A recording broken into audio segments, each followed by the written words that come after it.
Netanyahu का war triangle तैयार हो चुका है। हमास पर लगातार हमले के बाद अब स्थिति और ज्यादा खराब हो रही है। दरअसल अब लेबनान में इजरायल ने अपने दूसरे बड़े दुश्मन को हराने की पूरी तैयारी कर ली है। वही हिजबुल्लाह की इस वक्त हम बात करेंगे। हिजबुल्लाह के साथ साथ सीरिया भी बहुत मुश्किल में पड़ चुका है। 24 घंटे के अंदर लेबनान में इतने बम मारे गए हैं कि हिजबुल्लाह अब ठंडा पड़ चुका है। दरअसल दावा तो ये भी किया जा रहा है कि इजरायल में जो स्थिति है वो पहले के मुकाबले ठीक है।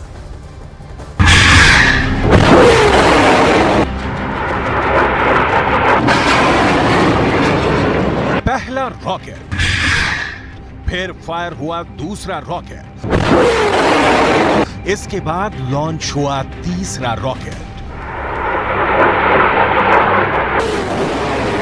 हमास के रॉकेट लॉन्च होते हुए इतनी साफ तस्वीरें आप पहली बार देख रहे हैं। एक के बाद एक हमास 10 रॉकेट फायर करता है।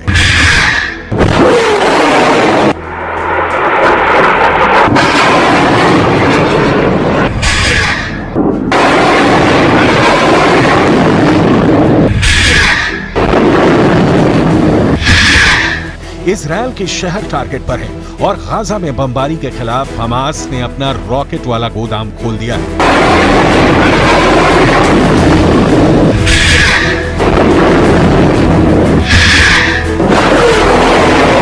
लेकिन ऐसे हमलों और गाजा पर बमबारी जारी रखने के बीच नेतन्याहू ने अपना वॉर ट्रायंगल तैयार कर लिया है।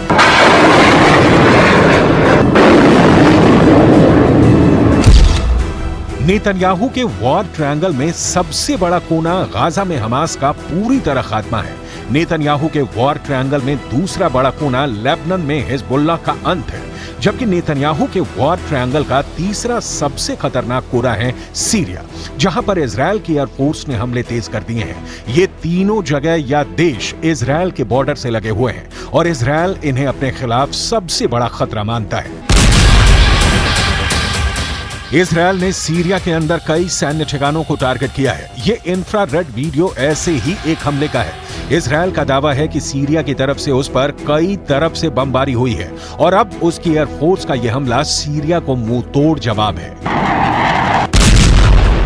ये है इजरायल का F-16 फाइटर जेट, रात भर बमबारी के लिए तैयार है। साथ में है इजरायल का F-15 फाइटर जेट।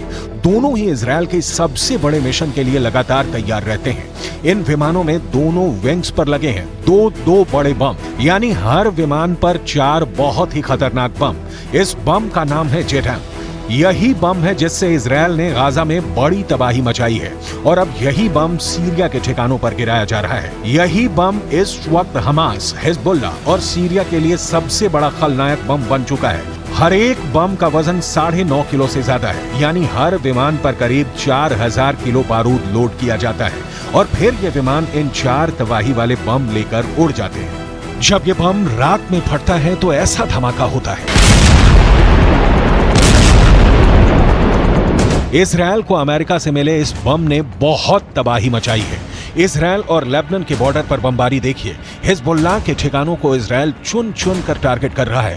पूरा महीना लाल अक्टूबर बन चुका है। लाल अक्टूबर यानी हर तरफ खून ही खून।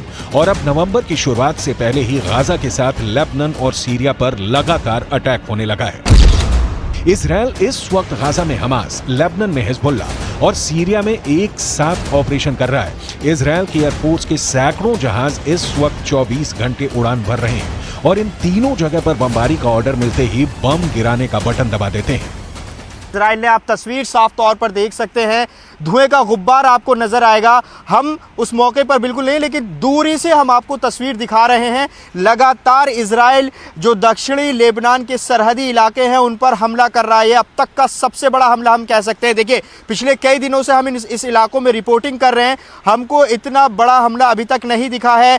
हम तस्वीर आप देखिए, भूमध्य सागर के ऊपर धुएं का गुब्बार आप देख सकते हैं। इजरायल समझ चुका है कि उसके हमलों को कोई चैलेंज नहीं कर सकता। इसकी बड़ी वजह भूमध्य सागर में खड़े अमेरिका के 2 कैरियर स्ट्राइक ग्रुप हैं, यानी 2 एयरक्राफ्ट कैरियर और उनके साथ कई डिस्ट्रॉयर वाले 2 बड़े जंगी बेड़े। समंदर में ऐसी ताकत दिखाकर अमेरिका बताना चाहता है कि वो इजरायल की मदद के लिए 24 घंटे तैयार है। यही भरोसा है जिसकी वजह से गाजा में इजरायल की बमबारी बिना किसी रोक टोक के जारी है।